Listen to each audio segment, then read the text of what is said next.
Hey, what's going on, everybody? This is Jagger Davis. I'm 56 with the Hamilton Tiger Cats, and you're watching and tuning in to 11th Island.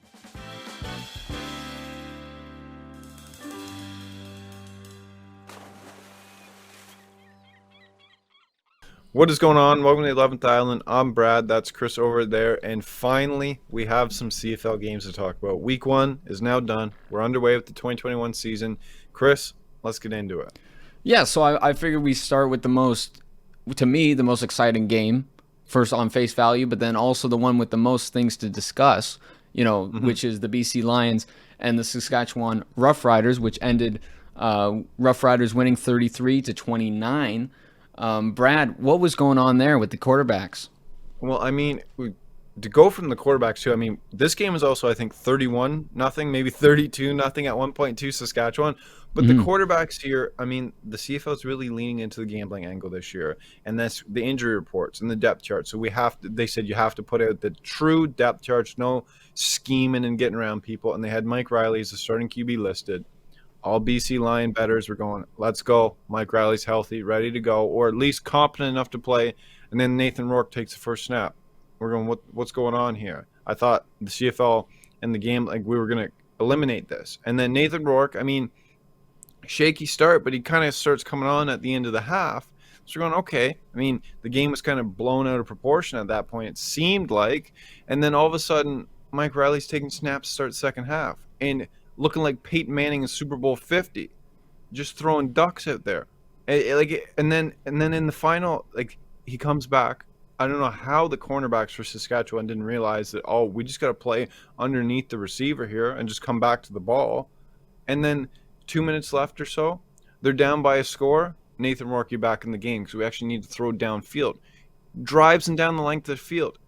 It's just you're ruining Mike Riley because clearly he's hurt. And he is your current QB. You need him this year. You need him to get healthy.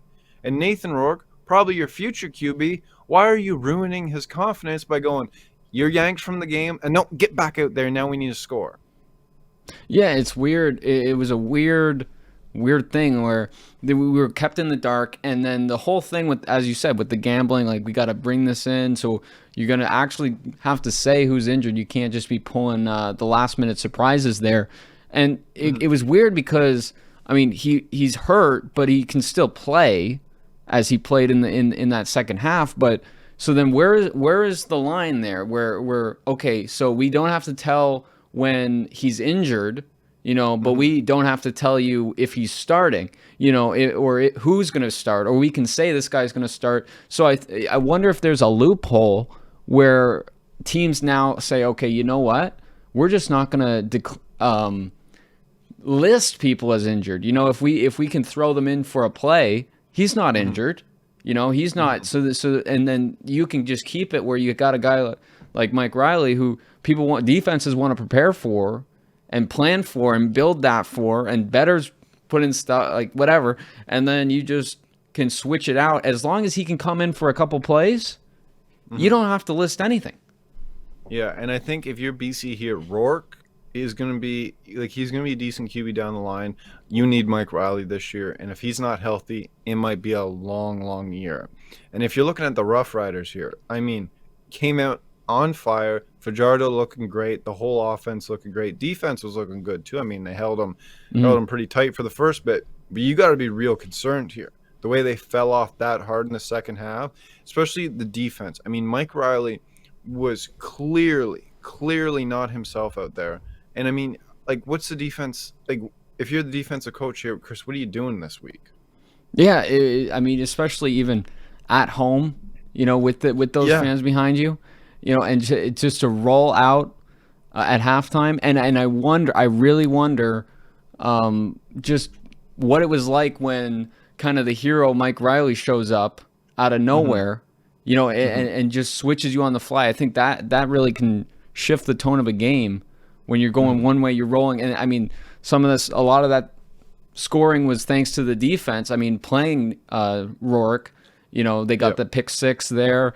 And I think things just got shifted. And also, again, the storyline for this whole week is going to be a lot of guys haven't played in a year where, you're not used to those like that spotlight and that just being in the stadium and in those, and then you get that huge adrenaline rush, you get that huge start, and then guys start to rest on their laurels here, and that's what we saw in that second half where you kind of are not, you forget that, oh no, like this is still very much a live game, and whatever the BC Lions were doing at halftime, I don't like whether it's a really awesome hype up speech or just healing Mike Riley.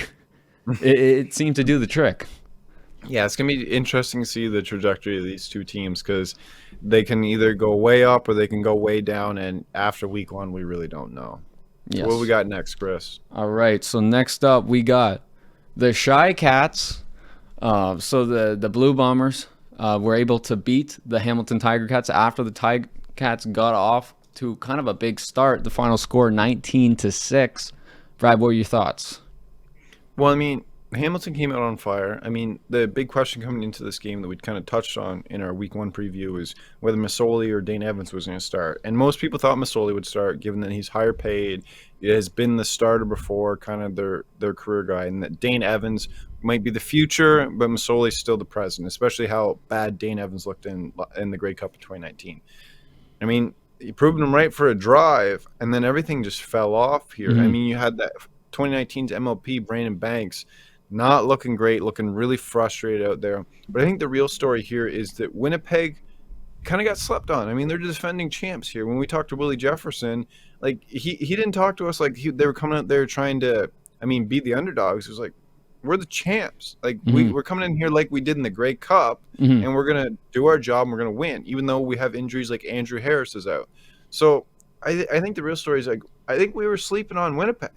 Do you agree? Yeah, I think we were 100%. And I mean, that first drive from the Ticats was it was exciting. Wow, like CFL is back, and I think a lot of that just comes down to that was the second drive of a 2021 season where there's so much excitement and all this.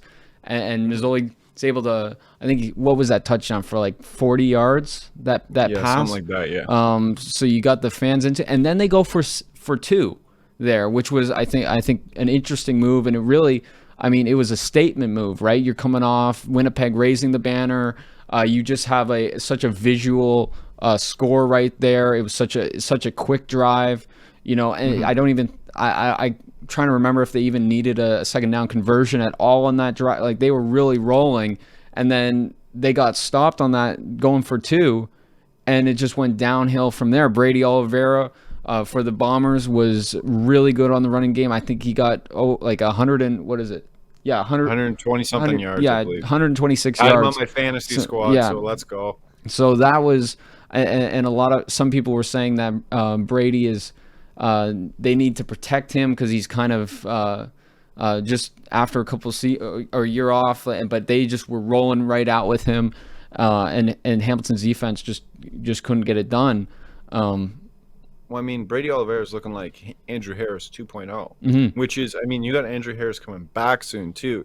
So you get both of them coming out of the backfield. It's going to be Winnipeg's going to be really run dominant this year. And Claros is a good enough QB that he can get the job done as well. I think Winnipeg, they kind of solidified that it was like, don't forget about us. We're still the top team to beat, not only in the West, but in this league. And that Hamilton being the Grey Cup favorites might be a little too soon to say. Yeah, for sure. Anyways, we're getting into a big upset. The Redblacks were able to get a win despite what everybody but me, check the tape. Because last week's show I did for the fun of it predicted the Redblacks would win, and I'm gonna be talking about that till the day I die. Brad, what do you think of this game? I gotta give you all props here, man. I think you're probably the only person on this planet that picked the Redblacks to win last week, and they barely did it, but they did. I think Matt Nichols threw like 74 yards. I think they said it was the lowest amount of yards thrown by a winning QB since I think the early 90s. I love Matt Nichols, of course, friend of the show, but clearly he's not healthy. So the Redblacks are hopefully it's something where it's kind of a week to week and he's going to be able to pick it up, and it's not still that same shoulder injury from the knocked him out of the 2019 season. The one thing I will also say too is the power rankings for the CFL came out going into week 2. Everybody still got the Redblacks number 9. I don't know how you do that after they got a win. I mean, they're one of 4 teams in the league with a win. How do you keep them at number 9? I think you got to. I mean, Edmonton. People kind of. I've seen a lot of mixed reviews on Edmonton, kind of highs and low. I mean, you got. They looked terrible. Yeah. Terrible. Yeah, I mean, the issue with the Redblacks is, as you said, when Matt Nichols is able to get a win, but he's not looking 100%. How sustainable is that? And I think that plays into the power rankings too. And I do think that, I mean, no one. It was hazardous enough to make power rankings in a season like this, but then after the weekend we had to really make a knee jerk off of that. It's tough. It's tough because you kind of try to right a wrong from last week, and then you just mess yourself up when, if you look at, just kind of the depth on the Redblacks, and you can say, okay, and this is as somebody that called the Redblacks win, saying I think what everybody learned was that we're gonna have to be cautious with what we think about what's gonna happen, because obviously with the time off and with just the amount of new players in the league and the new looks and everything, who knows what's gonna happen. But I think in terms of power rankings, I think really you have power rankings should come in segments or increments across a season. I do not believe in week 1, week 2, week 3, week 4. I just don't. I don't see it that way. I think really you got to start your season off with one and say, okay, you know what?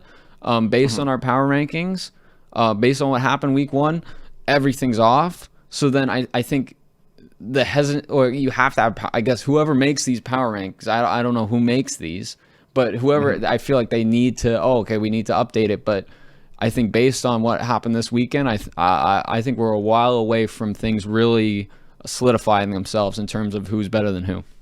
Yeah, I agree, because I mean it's a way too early, and I mean if it's not a wild enough world already, the Redblacks are ahead of the Tiger Cats in the standings. Yeah, so I mean, let's just take it one week at a time and just see what happens. But anyways, we're moving into a very, very tense game. I mean, Argos Stampeders. It was a 1-score game, won by a field goal. What do you think, Brad? Well, I mean, what I think here too is Nick Arbuckle didn't start for the Argos. They said mainly it wasn't that McLeod Bethel Thompson won the competition. It was that Arbuckle's still got a little bit banged up, injured. I mean, Macbeth is winning the QB competition if he keeps playing like this. I mean, you outplay Bo Levi Mitchell, you're gonna stay. You're gonna stay under center. I mean, I thought he played really good here. I mean, I think people really have slept on Bethel Thompson. People forget. I mean, led the league in passing yards in 19 on a terrible team in the Argos.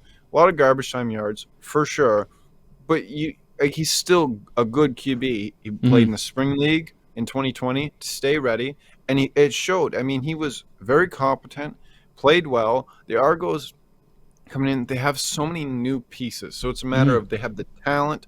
Can they put it together? And Ryan Dinwiddie, I mean, they put it together for at least week 1, and going into Calgary getting to win week 1, it's no easy task, and they did it. So, and then I would ask you, Chris, I think is this are you concerned if you're Calgary fans, or is this more of just a better team for that day came in and got you? I mean, I think you got a couple factors here where I think Macbeth competing for a quarterback role, that plays a factor where versus a quarterback in Bo Levi Mitchell that is pretty secure in his place, and that can be beneficial too. He has a little less pressure. He has the pressure to perform as a team. But I think with a lot of these losses that have come as kind of upsets early in the season, we're seeing like Bo Levi kind of wear it on his shoulders and say, you know what, I was asked to perform and I didn't show up. So he said something along those lines, right? And he talked about multiple guys. There were multiple guys. He understands that there's pieces that need to be working, and I think that if you're a Calgary Stampeders fan, you gotta take him like that he means it, because it's a long season, or it's a shortened season, but there's still a lot of time left, and it's just different look. You're coming out, and I think most of that, a lot of it is on the Argos here, the win, and yes, the Stampeders said we gift wrapped this to them, but I think the Argos really kind of scrapped out a win here, and you got to give more credit to the Argos than to kind of downplay Stampeders, But I think there's definitely going to have to be a lot of thinking about what we can do better next week. Yeah, I think if you're an Argos fan, you're excited at the prospect of them really putting it together, especially in kind of the East, where even though Hamilton's supposed to be right near the top, I mean, the way they looked in week 1, it might be kind of wide open here. And if you're Calgary, you got Bo Levi Mitchell as your starting QB, and you got Jameer Thurman coming back on defense, who's just an absolute stud. Your team's going to be good. It might just take a few weeks to put it together. So I think both of these teams near the end of the year are going to be kicking around in a high in the standings. For sure. Now, let's look ahead to week 2. First question I'm going to ask you, Brad, is with the Montreal Alouettes, Vernon Adams Jr. and his team sitting on the sidelines this week, does that put them at an advantage or a disadvantage? It's tough to say. I think it's a disadvantage. I mean, all the rest of the teams get that first week kind of jitters out of the way. They got that kind of. I mean, you haven't played in a year and a half, 2 years almost for some of these guys. It's that there's going to be a lot of jitters, nervous energy. That's gone now. I mean, they're full blown. We're in it. We're Montreal. They still got to get away from that. And there's none of that. There's not going to be at home because we're still not getting homes on the East Side for quite a while. So it's. I think it's a disadvantage. Do you agree?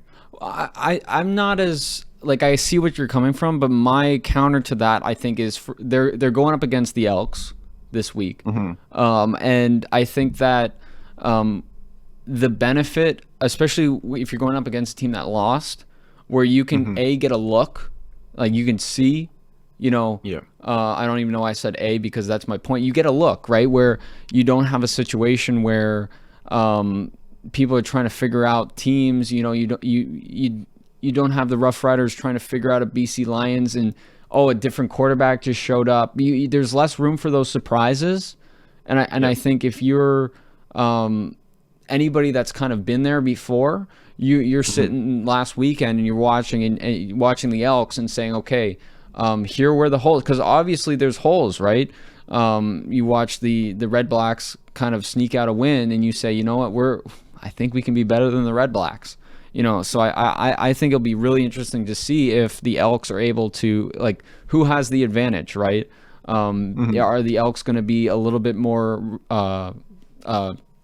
put together, or are the Alouettes going to be able to see things and really kind of have an informed practice regimen this week? And that's a really great point. Like the fact that you get to see tape where nobody else is seeing tape on you when it's been so long. That's a really great point. And I'm excited to see Montreal this year. I really am. I think Vernon Adams in his sophomore year with the deep threats he has, guys like Geno Lewis there that we talked to. It's going to be. I think they're going to be a really good team this year. And second thing for looking ahead to week 2, you are a gambling man, and you were really rolling with covers and unders last weekend. Is that something you're going to keep? Yeah, last week I was rolling. I mean, I kind of went into it. I'm going to take a lot of unders and a lot of underdogs to cover here. And I mean, the only times I didn't, I took Edmonton -7, and I took Hamilton. I mean, they both lost, right? And all the unders. I think there was one that went over. Yeah, the BC Saskatchewan game that went over. So I mean, I'd like to. I haven't looked ahead at the odds. So you're going to tell me here live. And I'll make the picks. We want to get into that or getting that at the back end? I mean, is this the back end? All right, let's roll into it. Let's roll. Is there any other week 2 games you want to talk about, or we can talk? Well, we'll talk about them with. I think this is a good way to flow through. So first off, we got the BC Lions and the Calgary Stampeders. I mean, so the BC Lions, they're at plus 104, Stampeders minus 122, and the point spread is 1.5. So 1.5 for the Stampeders. This is the Thursday night game. Mm-hmm. I think for this one, I mean, the play here is Calgary. The play here is take a money line. Don't take minus 1.5. Don't do that to yourself. Take Calgary here. Bo Levi Mitchell staying at home after a loss. I mean, how many times has he lost back-to-back games against a BC team where clearly the tape's out there where you got Rourke, a rookie, kind of looks solid in points but shaky in others, and then Mike Riley, who clearly can't throw the ball properly. The play here is Calgary money line. What's the over-under on that game? The over-under, let me see. I'm trying to figure out this betting website that 47.5. I think you take the over here. I think you take the over with the thought process that Calgary touches 30 points, and then BC's proven they can put a few on the board as well. Mm-hmm. All right, so now rolling into Friday, Toronto Argonauts are taking on the Winnipeg Blue Bombers. Mm-hmm. All right, so our point spread is 8 on that, with the favorite Blue Bombers being at minus 320. Argos are at plus 260. Over under 45.5. I mean, this is a tough one because Winnipeg looked real good, but Toronto also looked real good. So I think in the kind of spirit of the early season, I think you take Toronto plus 8 here. I think you go, we're still really early in the season. Both teams coming off a win. I think you say thank you very much for the points. I'm going to trust that Toronto keeps it close. Mm-hmm. Yeah, and then over under. I think that's the play here. And I think over under you said at 45.5.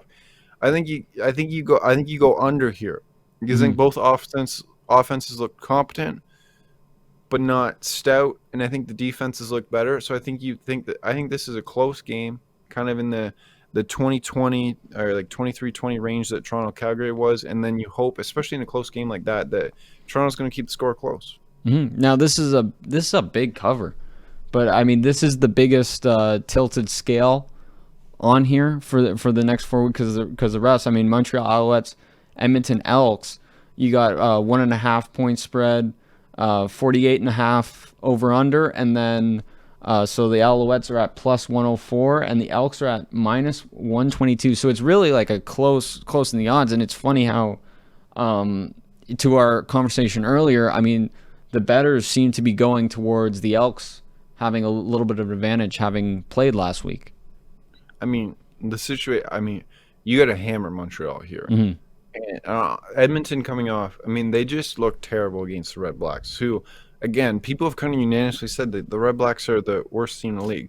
And I think Vernon Adams is going to put up more offense than Matt Nichols. I think that Montreal's offense is just clearly more powerful than Ottawa's, and Edmonton hasn't shown that they can put points on the board. So I think the plays, you take Montreal money line here. And then what did you say the total was? The total, 46.5. I think you go under here. Edmonton hasn't proven that they can put points on the board. And then I don't think Montreal in the first game is going to blow it out of the water. So I think you take the under here and Montreal money line. Mm-hmm. Yeah, it's a really close spread. That I think an under is a good bet. I don't know, but I don't bet. So Montreal Alouettes and the Calgary Stampeders.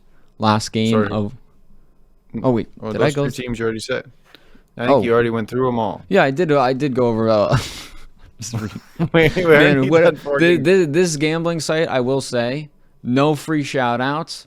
But if you watch CFL this weekend or last weekend, you know which betting site we're on, and this is not a good user interface.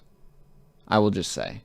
That's right. The only thing that's good about them is they put out the CFL odds far in advance of everybody else. But yes. So, I mean, that's what we're stuck with. But yeah, take my picks, win some money, or fade me, and hopefully maybe win some money too. But week 2 is coming up. I'm excited for it. Chris, how about you? No, I'm not excited, dude. What kind of question is that? I had to give you. I tried to give you a softball, and you just batted away. Yeah, okay. Tell the people what they got to do now that the video's done. Like and subscribe. We have some card videos up. Go comment on those. Make sure you're subscribed. Enter the giveaway. You'll see what we're giving away in those videos. Stay tuned. Next week, we'll be coming at you with some more CFL content. Week 2 recap, Week 3 preview, some CFL interviews. Go check them out in the interviews tab, and we'll see you next week. Goodbye.